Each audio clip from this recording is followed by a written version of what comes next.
ధరణిలో ప్రతి భూ కమతానికి సర్వే సబ్ డివిజన్ ఉంటుంది. ఆ స్థానంలో భూ ఆధారం ఇస్తానంటున్నారు. ఇస్తే ఎలా, దీని ప్రక్రియ ఎలా చేస్తారు? ఇప్పుడు మనకు భూమికి ఏం నెంబర్లు ఉన్నాయి? Survey number, sub division number ఉంటుంది. సర్వే నెంబర్కి మ్యాప్ ఉంటుంది, కానీ చాలా వరకు సబ్ డివిజన్ నెంబర్లకి మ్యాప్ లేవు. అవన్నీ నోషనల్ సబ్ డివిజన్స్. ఓ 10 ఎకరాల ఒక నెంబర్లో ఉంటే బై 1 బై 2 లేదా బై ఆ ఊ అని రాసుకుంటూ నెంబర్ వేసిన తప్ప వాటికి రికార్డు లేదు. ఇప్పుడు ప్రతి కమతానికి ఒక ప్రత్యేక గుర్తింపు సంఖ్య ఇవ్వాలి అని ఒక నిర్ణయం. ఈ రోజున మీరు ఏ గ్రామం చెప్పి పలానా గ్రామంలో సర్వే నెంబర్ 6 ఏదంటే పట్టదారు ఒక నెంబర్ చూపిస్తాడు, సర్వేయర్ పోతే ఇంకో నెంబర్ చూపిస్తాడు, నాలంటోడు పోయి చూస్తే ఇది కాదు ఇంకో నెంబర్ అని చెప్తుంటాం. దేనికి ఫైనాలిటీ లేదు. కానీ మనం ఈరోజు చూడండి, మనం ఈ స్టూడియోకి వచ్చి మాట్లాడుతున్నాము. ఇక్కడ రావాలంటే మీరు ఒక లొకేషన్ పంపించారు, నేను ఇక్కడ రాగలిగిన. పలానా షామీర్పేట సర్వే నెంబర్ 6 అంటే మీరు పోయి గుర్తుపట్టగలుగుతారా?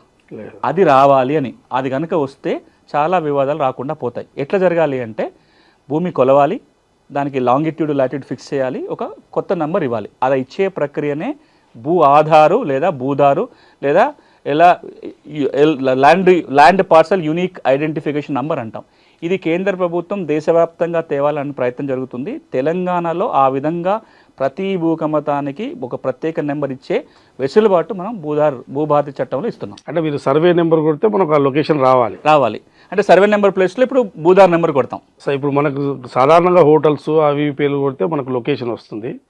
సో ప్రతి విలేజ్లో ఆ కమతం నెంబర్ కొడితే లొకేషన్ రావాలి. ఈ ప్రక్రియ మీరు చేయబోతున్నాం. దానికి చట్టబద్ధత మనకు భూభారతిలో ఉంటుంది.